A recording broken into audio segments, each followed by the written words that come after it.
See you soon. Oh, phone-ass phone. I pressed the button to end the call before slipping the phone back into my pocket. Apologized to Yuko for running off and run off. Perhaps at some point I would have stopped to think about the time, or how suspicious it looks for a guy to enter the girl's dorm at this hour. Except right now I'm just concerned with getting to Emi and finding out what's wrong and how I can help her. What a good guy. What a good guy, Hisao.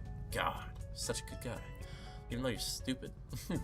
I knock on the door and greeted with a subdued, "Come in." Something is very wrong as I stare at the scene before me. Emi's there, yes, but she's in a wheelchair, and her legs are missing. I glance around the room to see them sitting in a corner. Looks like they've been thrown there. Emi responds to my entrance with a lopsided grin that is both pleased to see me and completely, utterly heartbroken. Oh jeez, why are you in a wheelchair? Hi, Hisao. Looks like she's been crying, but if she was, she's stopped now. I notice I'm a little out of breath, having taken the stairs two at a time in order to get here. My heart doesn't seem to mind the strain though. I file this happy fact away for later consideration. Luckily I'm not staring at somewhat dumbstruck at my girlfriend in a wheelchair. Realizing I've still not responded to her greeting, my brain lurches into gear. Emi, what happened? Guess I should listen to you, Hisao. My leg's got a nasty infection. I'm not allowed to run on it for at least a couple of weeks. She gives a bitter laugh that shouldn't be coming from her. Heh, I can't even walk on it. Oh, that's not good. I could have used a crutch to keep one of my legs, but I didn't see the point. Why hop? You can't run on one leg. At least this way I could still, I don't know, roll fast or something. Yeah, that's good, right? My awkward attempt to look on the bright side seems appreciated, but not really effective. Emi shrugs again. It's just kind of a nuisance. I mean, we can't even eat on the roof now. No wheelchair access.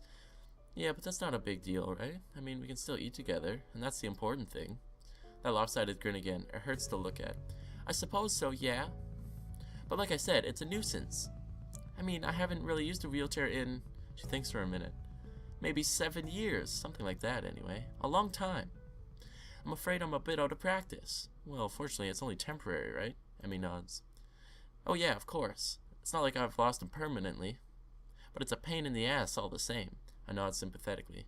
There's not much else I can do after all. What am I going to do? Say, I told you so? Do it. Say it. That'd be funny. I would laugh. Although I did tell her to get that leg looked at. But by the time I noticed, it was too late anyway. Do you need help with anything? Or that is, can I help you with anything? Emi shakes her head and there's a bit of her usual grin back. Nah, I can manage fine by myself. Although if you want to help me over to my bed, it would save me the trouble of rolling over there myself. I blush in spite of myself. Emi giggles. You're such a prude, Hisao. I'm not a prude. I just want to take the advantage of a young woman such as yourself. It's ungentlemanly. I wheel Emi's chair to the bed and easily scoop her up and deposit her there. She quickly sorts herself out and sits on the side. She's actually a little heavier than she looks. It would be rude of me to observe this aloud, of course. Yeah, don't say that. Oh, oops. Man, you're kind of heavy. Smack. Yeah, you dip. Emi hits me with a pillow. Ass. Just saying is all. Must be all that running. At the mention of running, Emi's grin falters slightly. Heh, well I guess I don't have to worry about that for a bit, huh? Maybe I'll lose some weight. That's what you do to lose weight, right? Cease physical activity? I'm pretty sure that's what the nurse would recommend. Speaking of which, are you going to still be showing up in the mornings? I'd hate to run alone. Ah, shit! Emi's sudden introduction makes more disquieted muttering than anything too profane, causing me to look over in shock. She's leaning forward, trying to cover the fact that she's crying but cover her eyes with a hand.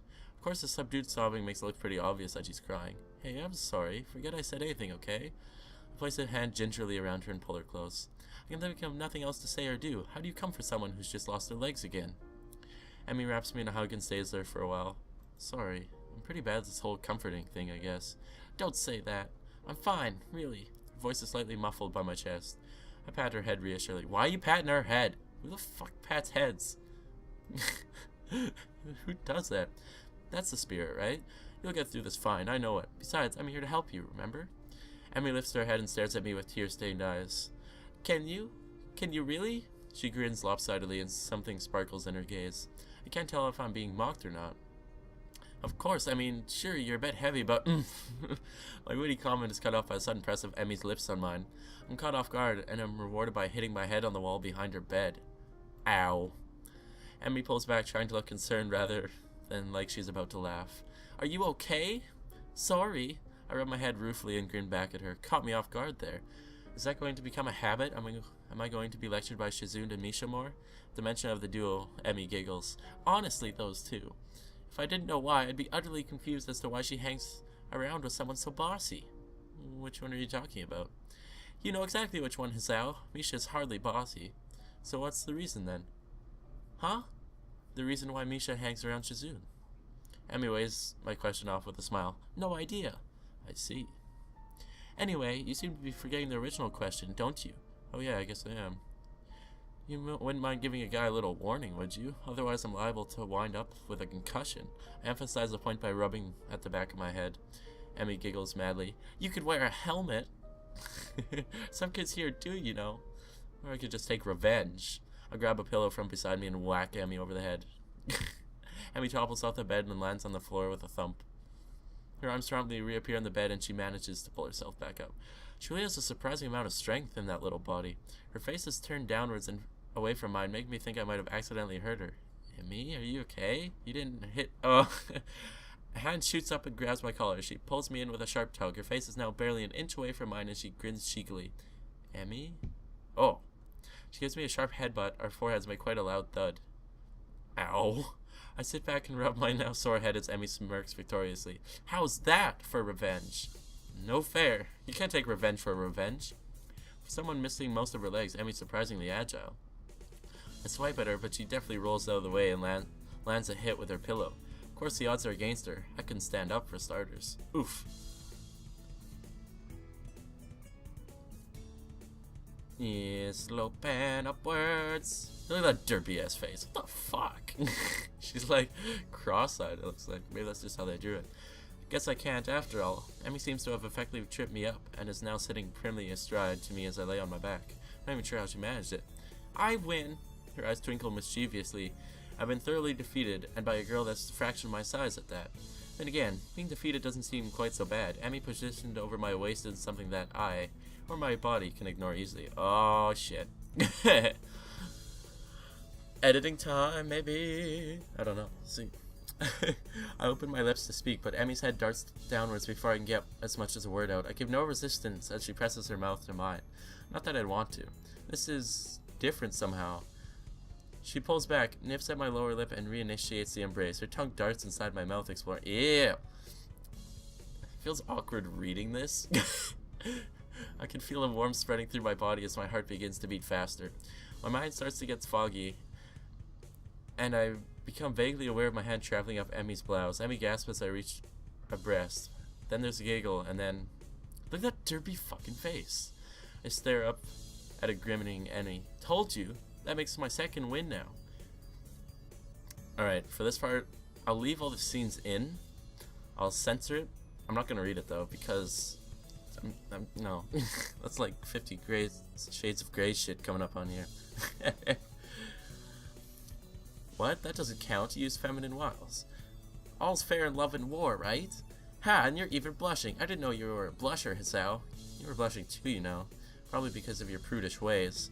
Even I've got to admit this is a stupid thing to say to a woman who's currently straddling me and has been up, until a few seconds ago, playing tonsil hockey with me. Ew, tonsil hockey. A prude, am I? Well then, let's see who blushes first, shall we? I'm not sure whether the tone of her voice terrifies or arouses me, but that question is quickly made rather moot. Oh, editing time. Alright. In a motion of practice ease, she peels her blouse off and tosses it carelessly aside. Her bra and skirt quickly follow it onto the floor. Ha! Oh my god. Fight the urge to blush. It's a rather hard task. Goddamn. Editing. God. Escalation, is it? My own shirt follows suit, albeit with some difficulty thanks to my position. Emi mock yawns. You have to try harder than that. Ah! My hands gently caress Emi's bare skin, causing her to shiver. It seemed that my hands are acting on their own again. If our position had let me, I'd probably have finished her undressing for her. Look at that derp-ass face. And I have to edit this part too. Fuck. I start to say something about how Emi's starting to blush, but both of us are very rapidly reaching the edges of something very barely holding us back.